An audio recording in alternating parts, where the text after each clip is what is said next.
Okay, so the past couple videos I talked about the Thousand Year Blood War starting with a bang, but I didn't know that things were about to get nuclear so quickly. Just wow.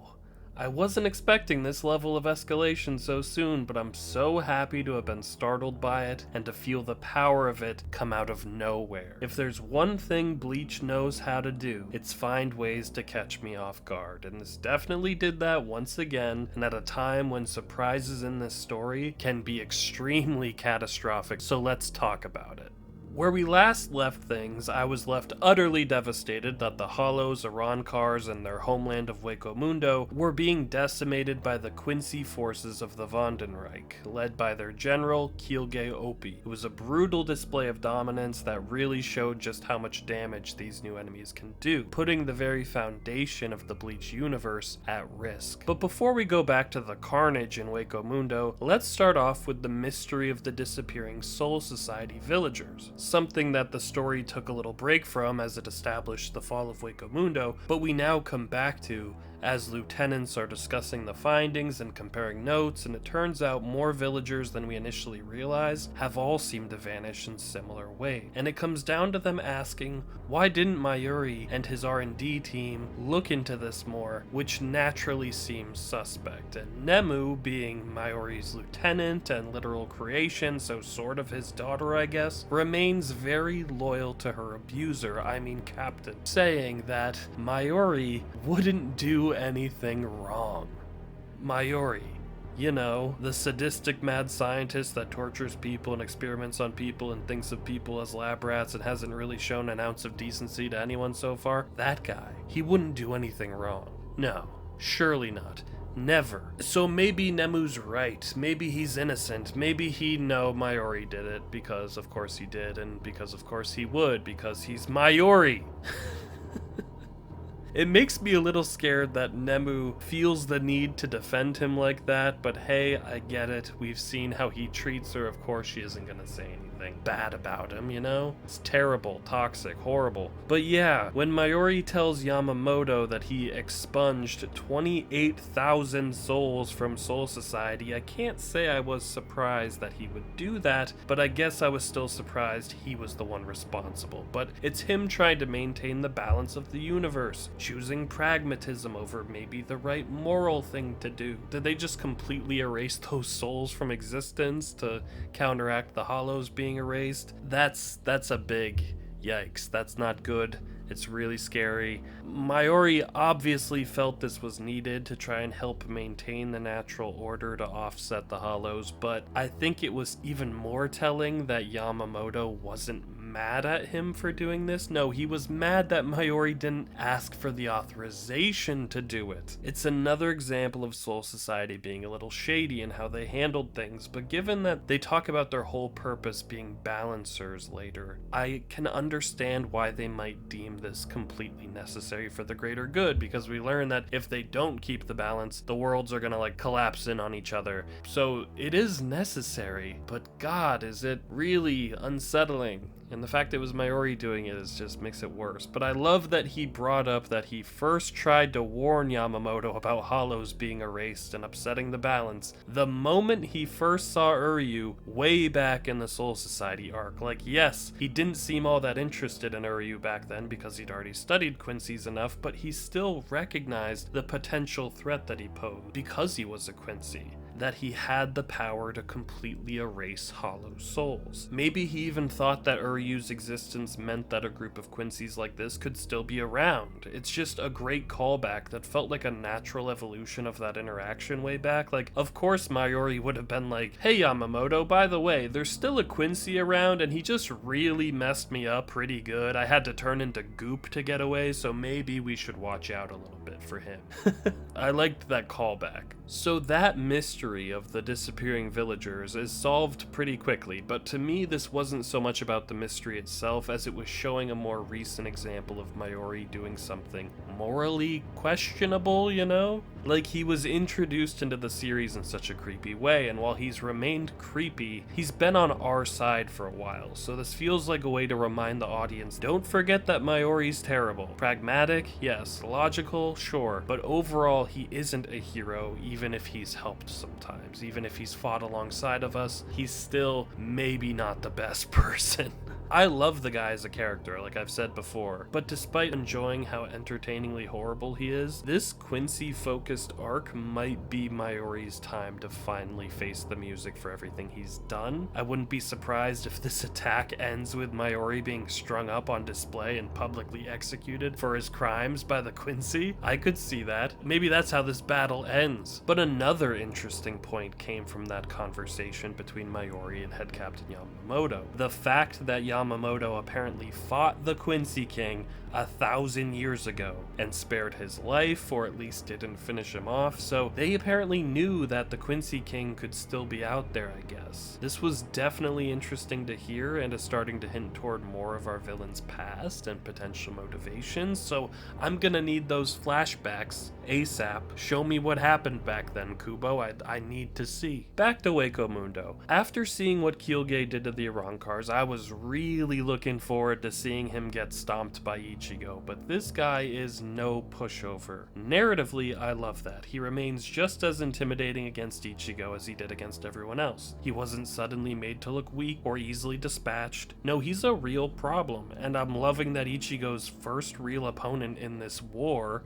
sorry Eburn, is someone that can really test him. Outside of the actual fight itself, we also get some interesting hints about the Quincy's that definitely has got me intrigued. For example, it sounds like Quilge knew Uryu's family and apparently doesn't believe that his arrows should be more powerful than Uryu's, which to me implies that Uryu still hasn't reached his full potential. And the Ashida name is apparently held in high regard in some respects, at least that's kind of how it felt to me. I do have to wonder though how much Ryukin knows about all of this. Did he know that these Quincy's were out there? Has he been working with them the whole time? What is the exact history between the Ashida clan and the Vandenreich? And this seems like a good time to talk about the anime scenes with Uryu, which I wasn't sure if those were anime original scenes or just ones that'll be in the manga later that got placed earlier, but some of my lovely patrons were kind enough to clarify that these are indeed anime only scenes, but since Kubo had a big hand in this anime, apparently he thought these were necessary additions. I think that's true. I loved those scenes because it's building up what I've been talking about with a most likely conflicted Uryu, and now he's got his grandfather's journal and learning all kinds of things, like how Ryukin may have known about these Quincy's the whole time, and then there's some secret with Uryu's mom too. Very intriguing stuff, and like I said, I loved these additions. If this arc is centered around Quincy's, it's only right that Uryu not fall into the background. His journey should be important, with his people coming back into the Bleach universe. But thanks to Quilge's respect for silence being golden, we don't learn much more. I could have sat there and listened to a huge explanation, but nope. We're left with just a few small nuggets of lore that raise even more questions, which is a perfect way to keep up the interest and suspense, but I just want to know, you know? Quilge's transformation was very interesting, even just on a visual level. The angelic nature of it with the wings and the halo really played with the righteousness he and the Quincy seem to have, along with expanding on the motifs that have always been part of Quincy stuff, like the cross symbols on Uryu. It really captures that feeling that the Quincy's seem to believe that they're doing the right thing, that they are just, that they are on some sort of divine mission. To them, this conquest of Hueco Mundo might not be some violent slaughter, but instead more of a crusade where they are justified in vanquishing evil, which obviously is a warped perspective, but I think matches what we've seen of how they view all of this. Quilge is anything but angelic, but he definitely seems to see himself that way, that he's representing a greater purpose and casting divine judgment on those that he feels are inferior. They talk about purging, you know, it's all about cleansing and all. It's very ew, but it is what it is, you know, it's a little off-putting. And the design itself is off-putting because we've seen how Quilge acts and he's far from some sort of angel. But then again, Old Testament angels were pretty wrathful warriors, right? So maybe he's more fitting than he seems. I don't know, but it's a great design. And I love that this transformation also harkened back to what we saw Uryu go through in the Soul Society arc, which I was realizing as it was happening, and that got confirmation like right away, which made me hopeful that maybe this would end up taking away Quilge's abilities like it did to Uryu, but unfortunately that's not the case, because these Quincy's have advanced beyond those restrictions. But it was interesting that Uryu's ancestor apparently chose to not move forward with the better way of doing this, and instead stuck with the more archaic thing, which is what Uryu did. That was all pretty interesting, and it's just those small bits of Quincy lore that I'm really appreciating as we really are expanding on the small hints we've seen throughout the series with Uryu. And between calling back to when Uryu ripped off the glove and when Mayuri first saw him, I love that the fight between those two way back is getting so much attention now.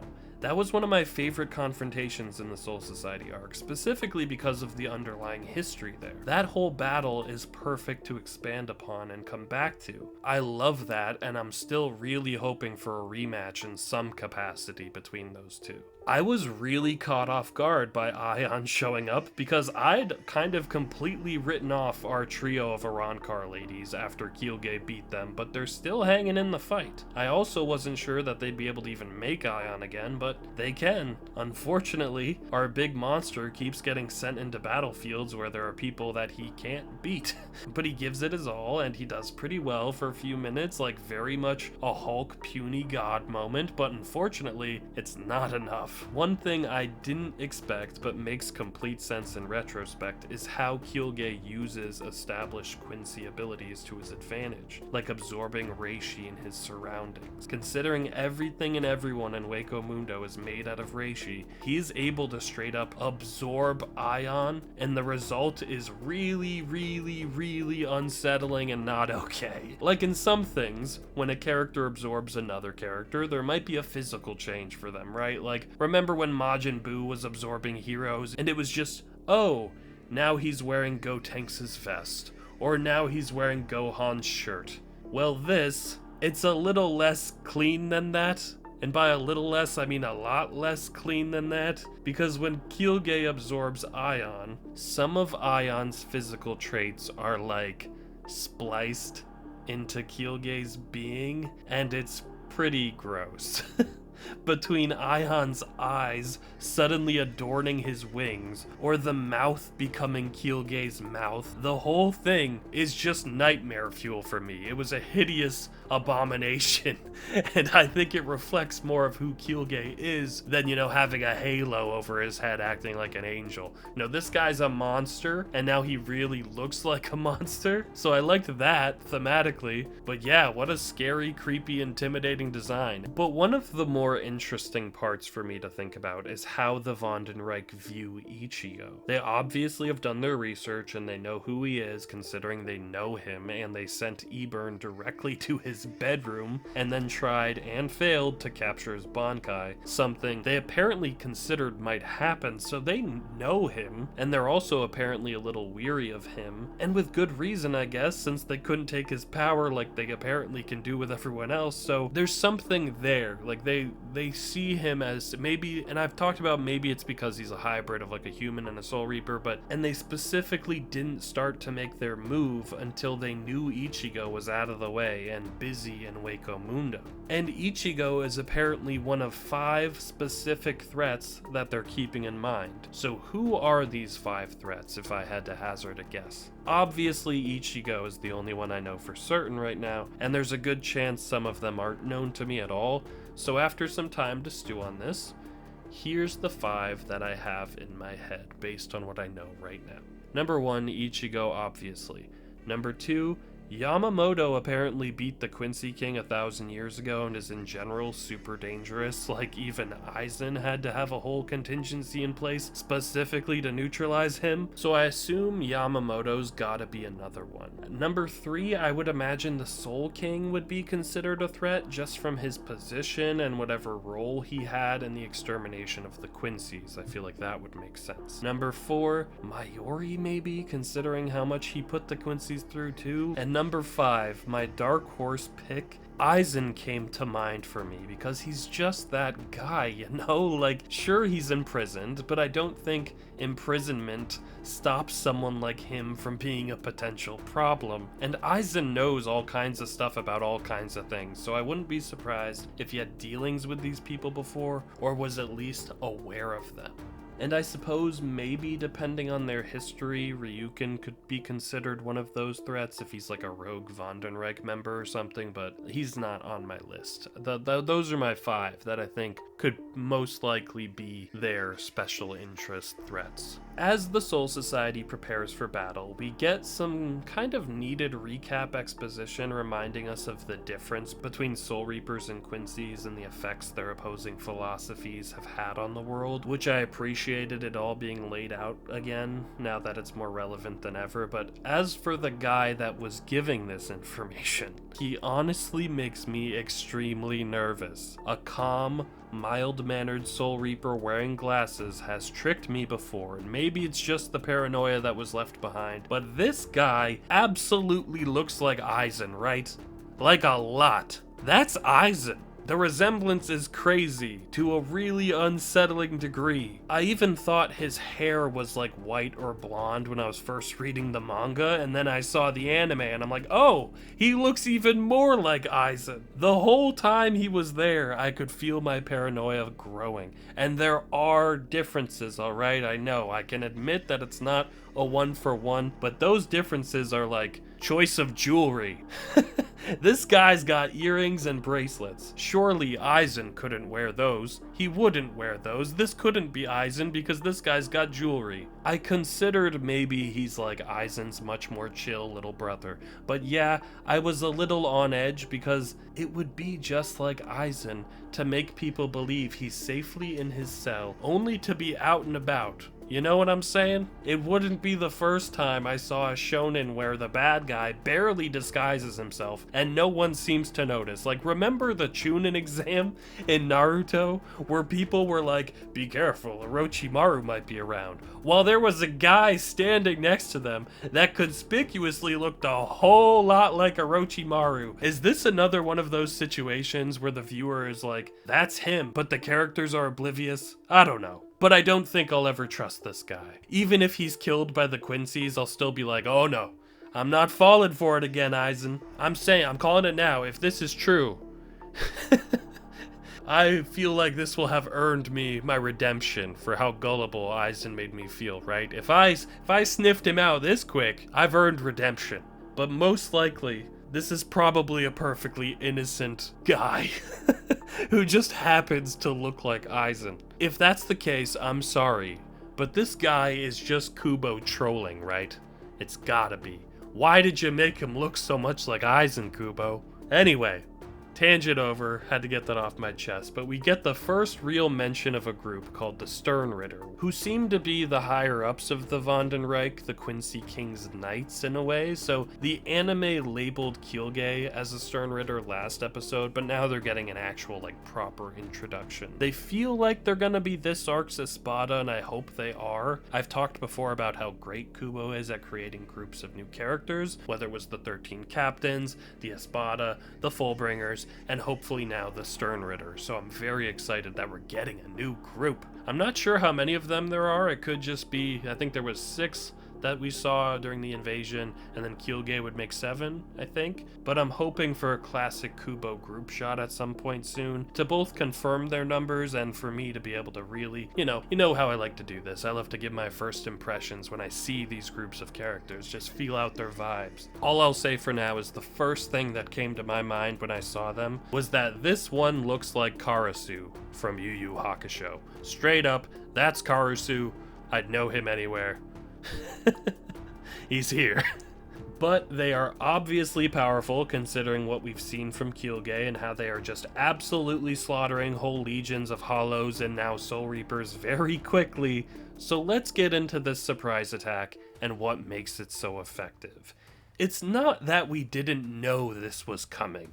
The ones that gave the declaration of war said that the Soul Society would be annihilated in 5 days, which, meant that they could attack at any point in time, something that Yamamoto realized and was like, hey, let's get ready for them. Let's prepare. Let's not get caught off guard. But they still got caught off guard anyway. But this all felt so sudden in its sheer ferocity right away. Like, we got a small off-screen taste of what these Quincy's would be able to do if they came to Soul Society before, but even with the Soul Reapers now on guard and preparing, any preparations don't seem to be making much of a difference whatsoever. The moment the pillars of fire exploded all around, bringing the Sternritter with them, was such a great way to start the attack.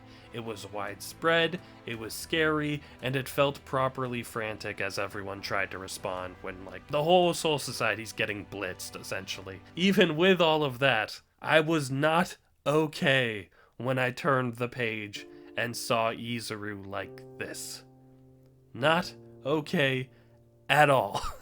I'm really hoping that Unohana or her squad are nearby to help patch him up, but things aren't looking great. He's become one of my favorite lieutenants, so I really don't want him to die, and characters have survived serious injuries before, right? Like, Hiyori got, like, bisected. Rangiku got a similar-sized chunk knocked out of her. So there is a chance, but things aren't looking great for Izuru right now. And the report came through, and it said that they couldn't detect his spiritual pressure, so it's a bit bleak right now, guys. Yeah, not good at all, but as much as I don't want Izuru to die, if he really is killed right here, I also kind of really respect Kubo's tenacity to start killing off some supporting characters.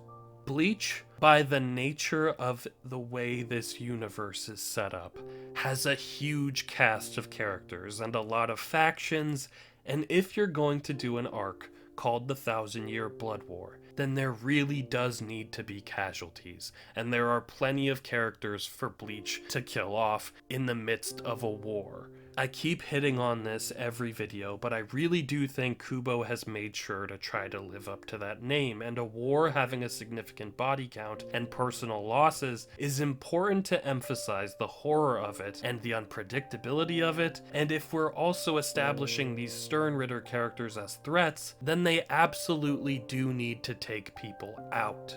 And considering the ease that that one guy took in potentially killing a lieutenant like Izuru, it's pretty scary right now. Like, our guy didn't even have a chance. He didn't have a chance to defend himself. It was like, bam, you got a hole in you. And then his officers didn't fare much better, which I knew immediately when I saw them. I'm like, oh, these guys are fodder. These are the red shirts. These are the Colonial Marines. These guys are dead. These guys are super dead. But I was really hoping Izuru wouldn't go down with them. But Izuru, if this is the end for you, thank you for that one incredibly badass moment you had in Karakura Town. That alone, for me, is gonna make your death a really heavy loss. But yeah, the Soul Society is being attacked, and we are left on a feeling of real hopelessness as the Vondenreich once again are burning through their enemies at an extremely fast pace. Hundreds of Soul Reapers are dead within minutes, and now I'm left here nervous for all of our primary Soul Reapers that will have to avoid being the next victims of this blazing blue inferno. It's not looking good, but man, was it great. I just didn't expect these chapters to go this way at all, and that was part of what made all of this pretty brilliant. I was thinking it was going to be more focused on the Quilge and Ichigo fight, and for a few chapters it really felt like, oh, this is going to be their fight. But really, that turned out to be a good, like, sleight of hand distraction. Like, Kubo was making me look over there while really about to perform the real trick over in the Soul Society. And he's always great at doing stuff like that. But also, I could just continue to be very gullible and easy to fool, but he got me good. He got me. I wasn't expecting this to happen so soon. Yeah. Just great stuff all around, and I'm so nervous but excited to see how this invasion goes. I hope it goes better for the Soul Reapers than it did for the Hollows, but I'm not too optimistic. We'll see. As always, thank you so much for watching. Please comment, like, subscribe. If you want to support the channel, you're welcome to become a member or join my Patreon, where I do manga read-alongs and anime episode reactions every week when I'm building up to these analysis videos. So you're welcome to come have the extra fun over there as well. I should be doing another video soon as well, where I'll be guessing the bankais for characters that haven't shown theirs yet. So that'll be fun. It feels like a good time to do it since we're against enemies that could potentially start taking away bankais. I want to give those predictions before we potentially see them, or before characters potentially lose them. So yeah, that's what we'll do then. That'll be another extra little video this coming week. I'll see you all soon. Hope you have a great day. Take care.